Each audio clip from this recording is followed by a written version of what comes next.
पण आयफोन कारवर जीएसटी तेवढी नाही जेवढी आमच्या पाठ्यपुस्तकांवर आहे, आमच्या शिक्षणावर आहे. आमच्या मुलांना त्यांना शिकूच नाही द्यायचं आहे, हे लक्षात घ्या. म्हणून म्हणतोय कि हमारी कौम में कोई बढ़ चढ़ कर नहीं होते, न कोई डॉक्टर न कोई इंजीनियर होते.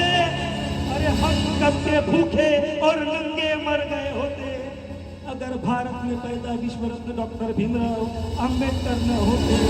अंबेडकर न होते, अंबेडकर न होते.